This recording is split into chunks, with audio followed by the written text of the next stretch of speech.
नमस्कार दोस्तों, मेरा नाम है विपुल राजपुरोहित और स्वागत करता हूं विपुल एजुकेशन चैनल पर आप सभी का। दोस्तों, आप सभी का बहुत बहुत धन्यवाद। आज हमारी यूट्यूब फैमिली जो है 13,000 पूर्ण हो गए हैं। 13,000 सब्सक्राइब कंप्लीट होने पर आप सभी का बहुत बहुत धन्यवाद। तो दोस्तों, इसी प्रकार अपना जो है प्यार बनाए रखिएगा इस चैनल पर और जल्दी हम आगे टारगेट भी पूरे करते रहेंगे।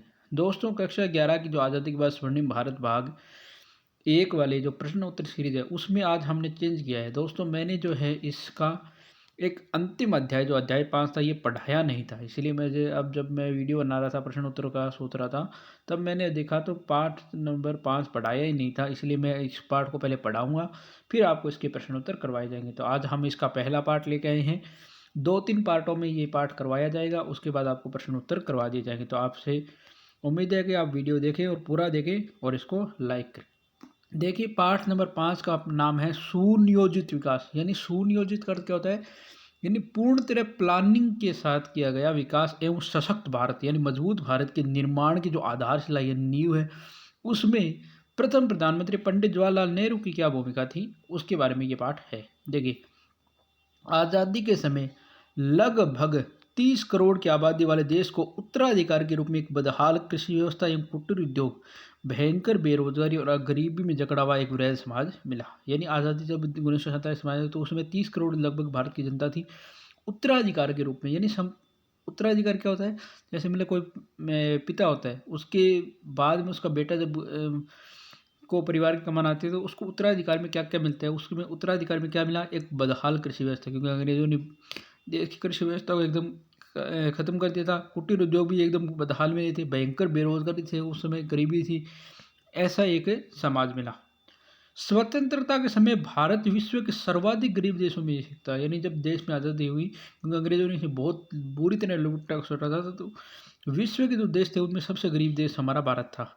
उस समय देश औपनिवेशिक शासन की पीड़ा, बंगाल के अकाल में हुई लगभग 30 लाख मौतों का दर्द एवं 1947 की विभाजन में आए करीब 15 लाख शरणार्थी जैसी समस्याओं से ग्रस्त था। यानी उस समय एक तो औपनिवेशिक शासन की पीड़ा थी, क्योंकि 150-200 साल अंग्रेजों ने राज किया, उसकी पीड़ा।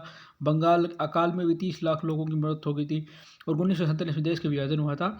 तो पाकिस्तान से जो शरणार्थी आए थे, जो आए थे वो मात्र $30.6 बिलियन 1950 की राष्ट्रीय आय थे। यानी $30.6 बिलियन उस समय भारत की 1950 की क्या थी, राष्ट्रीय आय, यानी देश की आय थी।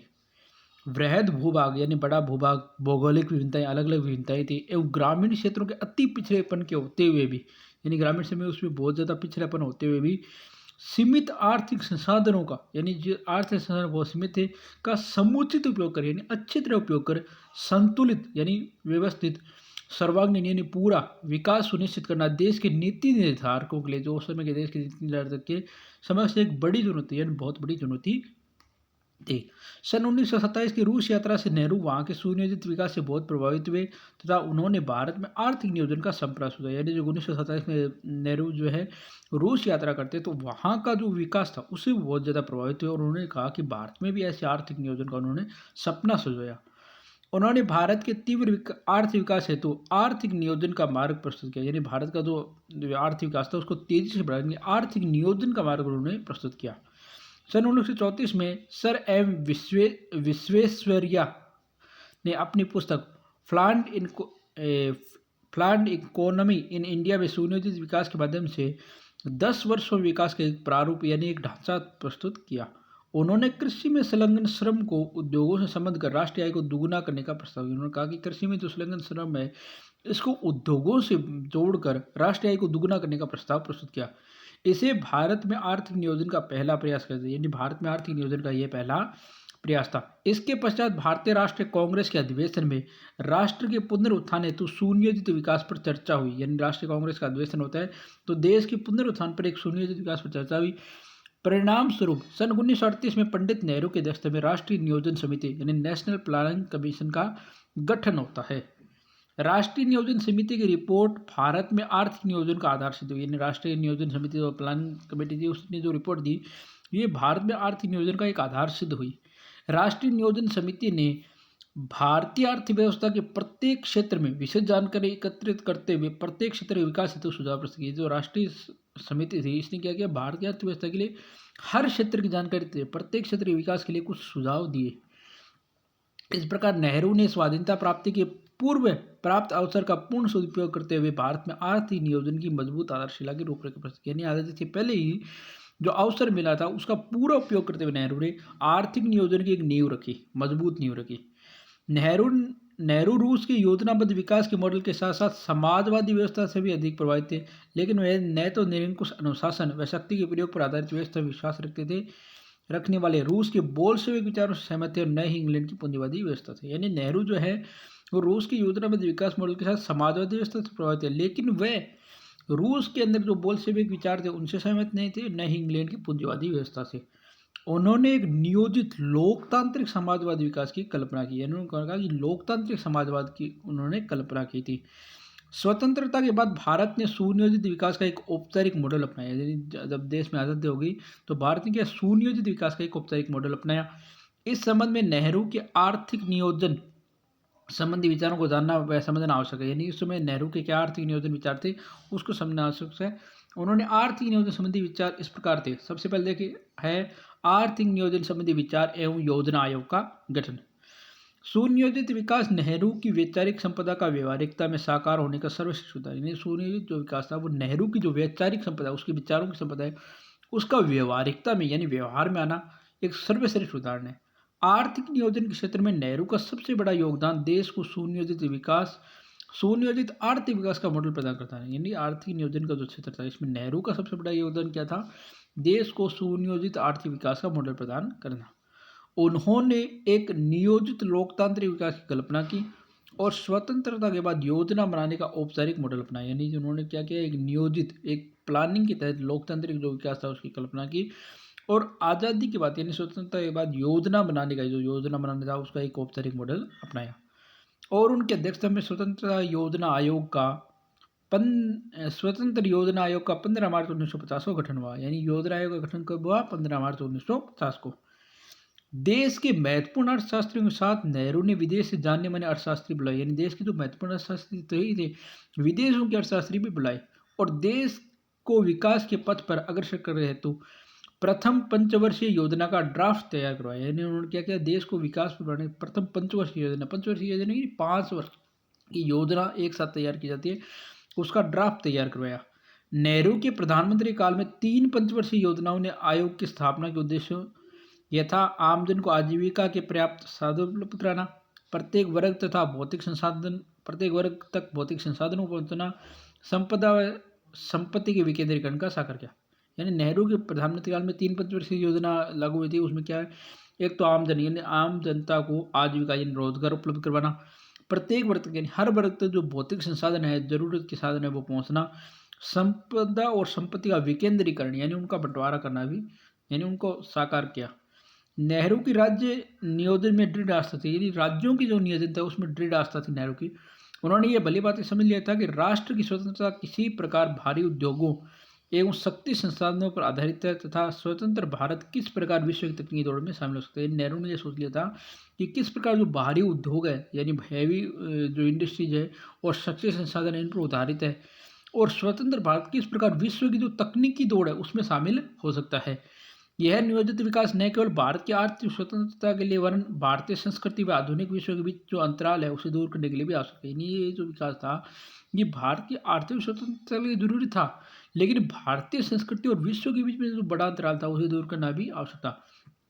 नेहरू का यह सोचना था कि नियोजित औद्योगिक विकास के क्रियात्मक स्वरूप तथा समाजवादी नियंत्रण के अभाव में लक्ष्य की प्राप्ति असंभव है। उन्होंने कहा कि एक तो उद्योगों का नियोजित विकास का क्रियात्मक स्वरूप होना चाहिए और समाजवादी नियंत्रण भी होना चाहिए, इनके बिना क्या है लक्ष्य प्राप्ति असंभव है। इस शताब्दी में पिछली शताब्दी इतना यह पर्याप्त नहीं है कि राज्य सहायता व प्रेरणा पर आधारित निजी क्षेत्रों का विकास चाहिए। यानी पिछली जो शताब्दी में पर्याप्त नहीं था कि राज्य सहायता और प्रेरणा पर आधारित निजी क्षेत्रों का यानी प्राइवेट क्षेत्रों का विकास किया जाए। नेहरू ने उपयुक्त दृष्टिकोण को राज्य नियंत्रण के रूप में लागू किया। जो नेहरू थे इन्होंने उपयुक्त जो दृष्टिकोण था उसको राज्य नियंत्रण के रूप में लागू किया। यहाँ यह उल्लेखनीय है कि राज्य की व्यापक नियंत्रण के पक्ष में जितने दृढ़ विचार यानी जितने मजबूत विचार नियोजन समिति के अध्यक्ष के रूप में नेहरू ने व्यक्त किए थे वह अब कुछ उदार हो चुके थे, यानी बहुत उदार हो चुके थे। उनका समाजवादी दृष्टिकोण भी उतना उग्र नहीं रहा, यानी उतना उग्र नहीं रहा। उन्होंने ये मिश्रित अर्थव्यवस्था, जो मिश्रित अर्थव्यवस्था थी उसका स्वरूप प्रस्तुत किया।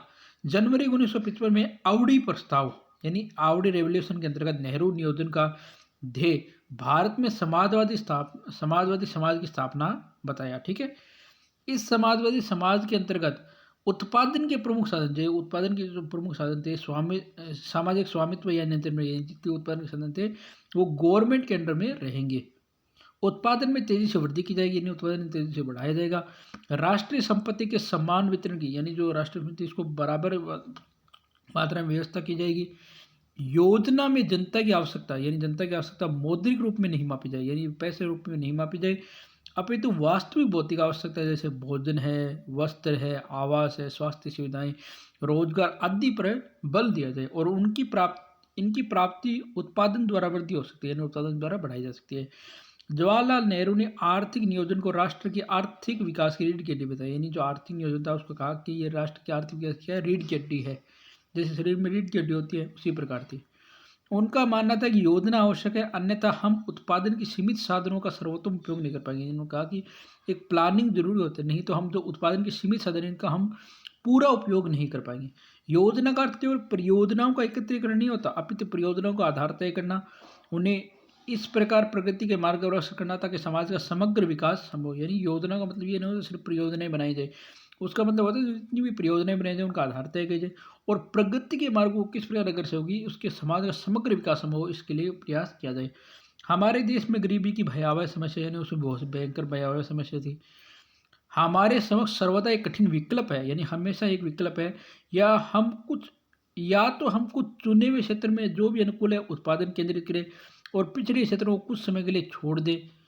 क्षेत्रीय आर्थिक समानता को कम करने के लिए पिछड़े हुए क्षेत्रों का विकास भी साथ करें, यानी या तो था कि जो चुने हुए क्षेत्र है जहाँ अनुकूल है वहाँ पर उत्पादन करें, पिछड़े क्षेत्रों को छोड़ दे, या क्षेत्रीय आर्थिक समानता को कम करने के लिए पिछड़े क्षेत्रों का भी विकास साथ साथ करे।